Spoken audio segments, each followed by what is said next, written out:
प्यारे दोस्तों, एक लड़की की शादी को 7 साल हो गए थे, मगर उसकी कोई औलाद नहीं थी। उसके खानदान और दोस्तों में जितनी भी उसके साथ की लड़कियां थी, वो सभी 2-2 या 3-3, 4-4 बच्चों की मां बन चुकी थी। उस लड़की की बहुत हसरत थी, ख्वाहिश थी कि अल्लाह तबारक व ताला उसकी भी गोद भर दे।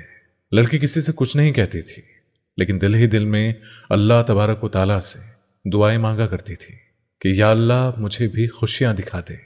तो प्यारे दोस्तों, उस लड़की की तमाम सहेलियां, यहां तक कि उसके ससुराल में भी जितनी शादियां उसके बाद हुई थी, वो तमाम साहिब औलाद हो चुकी थी। लेकिन एक तरफ इस लड़की को ससुराल वालों की चुपती नजरें और चुपती सवालों का सामना करना पड़ता था, और वहीं वो खुद भी हर पल अपनी सूनी गोद की वजह से दुखी और परेशान रहती थी।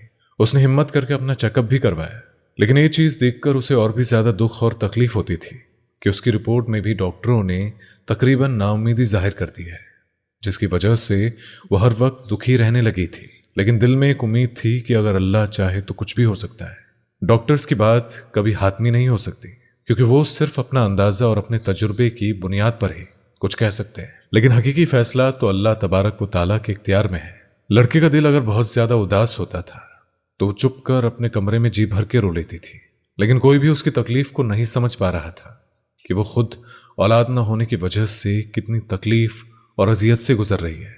ससुराल वाले बातें तो बनाते ही थे, लेकिन रिश्तेदारों और हमसायों की बातें जलती पर तेल का काम करती थी, और उसकी सास कुछ बातें बाद में करती थी, जिसे सुनकर वो मरी ही रह जाती या उन लोगों से कहीं दूर चली जाती, क्योंकि उन लोगों की बातें दिन ब दिन बस बढ़ती ही चली जा रही थी। लेकिन उसे उम्मीद तो सिर्फ अल्लाह पाक की जात पर थी। वह हर नमाज में रो रो कर बस अल्लाह से एक ही फरियाद करने लगी कि वो उसे औलाद की नेमत से नवाज दे। जैसे जैसे लोगों के ताने बढ़ रहे थे, उसी तरह उसकी इबादत भी बढ़ती जा रही थी। वो बस अल्लाह की रहमत की आस में थी कि कब उसकी दुआ कबूलियत के दर्जे पर फाइज होती है। वक्त गुजरने के साथ साथ जब उसकी देवरानी के यहाँ चौथे बच्चे ने जन्म लिया, तो उसके सास के तानों में और भी शिद्दत आ गई कि तू तो बांझ है, तेरी वजह से मेरा बेटा बेऔलाद ही रहेगा। आखिर मेरे बेटे का कसूर क्या है जो इस बांझ को मेरे बेटे के पल्ले बांध दिया। एक दिन वो अपने देवर के बच्चे को गोद में लेकर प्यार कर रही थी। न जाने उसके दिल को क्या हुआ कि वो बच्चे को वहीं लेटाकर अपने कमरे में आई और ऐसा रोई कि तमाम घर वाले वहां पर जमा हो गए। उसके दिल की हालत को समझे बिना ही वो सोचने लगे कि ये देवर के बच्चों से जलती है, हसद करती है, इसी वजह से रोती है। लेकिन उन जाहिलों को कौन समझाता कि अल्लाह ताला ने तो उसको ऐसा दिल दिया ही नहीं है जो कि किसी से जलने वाला हो। वो तो उन लोगों में से थी जो अपनी खुशियां भी किसी और की झोली में डाल दे, जो अपने मुंह का निवाला दूसरों के मुंह में डाल दे। वो तो बच्चे को प्यार करते करते उसी वक्त अपनी सूनी गोद में इस कदर गिरफ्तार हुई कि खुद पर वो काबू न रख सकी, और आज उसके आंसू भी सारे बंधन तोड़कर बहने लगे थे। बस उसका एक शौहर ही था जिसने कभी ताना नहीं मारा था। उसका शौहर उसे दिलो जान से प्यार करता था। उसकी ख्वाहिश को वो समझ सकता था, लेकिन वो करता भी तो क्या करता, क्योंकि उसके हाथ में कुछ नहीं था। एक दिन किसी ने कहा कि अपने शौहर के भी टेस्ट करवाओ। पहले तो इस बात पर बहुत हंगामा हुआ, लेकिन बाद में उसके शौहर ने कहा कि टेस्ट करवाने में आखिर हर्ज क्या है, और आखिर में उसके शौहर का टेस्ट करवाया गया, और जब रिपोर्ट आई तो सब ठीक था। उसके बाद तो जैसे घर में तूफान आ गया और कहने लगे कि अब इस लड़की को दफा करो, हम तुम्हारी दूसरी शादी कर देंगे। लेकिन वो उसे किसी भी सूरत में तलाक देने को तैयार नहीं था। शौहर की मोहब्बत में एक जर्रा बराबर भी कमी नहीं आई थी, बल्कि उसकी दिलजोई वो इस अंदाज में करता था कि अगर अल्लाह तबारक को मंजूर होगा तो हमें औलाद जरूर होगी, और अगर अल्लाह को मंजूर नहीं है तो हम उस पर भी अल्लाह के शुक्रगुजार हैं। उसने अपने शौहर से कहा कि आप दूसरी शादी कर ले, लेकिन वो अपनी बीवी से बहुत प्यार करता था, इसीलिए वो किसी भी सूरत में नहीं माना। एक दिन उसकी सास ने बहुत लान तान किया, यहां तक कह दिया कि तुम चाहती ही नहीं कि हमारे घर खुशियां आए और मेरे बेटे का कोई वारिस हो। तुम बद ज़हनी ही नहीं बल्कि बद दिमाग भी हो। सास की जली कटी बातें सुनकर वो परेशान हुई। उसने वुजू किया और नमाज के लिए खड़ी हो गई, और जब दुआ के लिए उसने हाथ उठाए तो ऐसी रिक्कत तारी हो गई कि उससे कुछ ना बोला जाए। वो कुछ भी नहीं बोल पा रही थी। उसके बाद उसने सजदे में गिरकर अल्लाह तबारक व ताला से फरियाद की कि या अल्लाह, अगर तूने मुझे बेऔलाद रखना ही है तो तूने मुझे इस दुनिया में औरत के रूप में भेजा ही क्यों?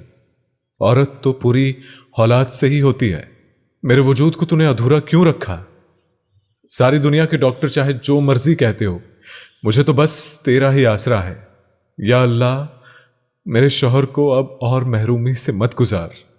या अल्लाह तो हर चीज पर कादिर है। उसके बाद वो औरत सजदे में और भी दुआएं मांग रही थी कि या अल्लाह तुझे तेरे प्यारे हबीब हुजूर सल्लल्लाहु अलैहि वसल्लम की प्यारी जुल्फों का वास्ता मुझे औलाद की नेमत से माला माल कर दे। उस रात उसने सजदे में रो रो कर ऐसी फरियाद की, ऐसी आहो पुकार की, जिसे सुनकर कायनात की हर चीज शायद उसकी सिफारिशी बन गई और अल्लाह पर उसका भरोसा जीत गया।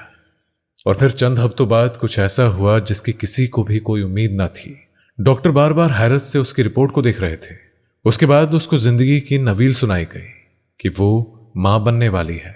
और ये सुनते ही वो औरत बिना किसी परवाह किए हुए अस्पताल के फर्श पर सजदा रेस हो गई और अल्लाह का शुक्र अदा किया कि या अल्लाह तेरा शुक्र है, तेरा करम है कि मुझ गुनहगार की तूने सुन ली। इसलिए दोस्तों आज की वीडियो से हमें यह सबक मिलता है कि चाहे कुछ भी हो जाए, किसी भी तरह के हालात क्यों ना हो, लेकिन हमें मायूस नहीं होना चाहिए। बेशक अल्लाह तबारक व ताला जो चाहे वो कर सकता है। वो कादिर मुतलक है। जो कुछ भी है बस अल्लाह तबारक व ताला पर मुकम्मल भरोसा रखिए। ना कभी किसी का बुरा सोचिए और ना ही बुरा करें। अपने दिल की जमीन को हमेशा पाक रखें। तो प्यारे दोस्तों, एक दूसरे के लिए दुआएं मांगते रहना चाहिए क्योंकि ये बहुत अच्छा और बेहतरीन अमल है। इसीलिए अल्लाह तबारक व ताला की बारगाह में हम दुआ करते हैं कि या अल्लाह जो हमारे भाई बहन बे औलाद है, अल्लाह तबारक व ताला उन्हें नेक और सालेह औलाद अता फरमाए। आमीन सुम्मा आमीन।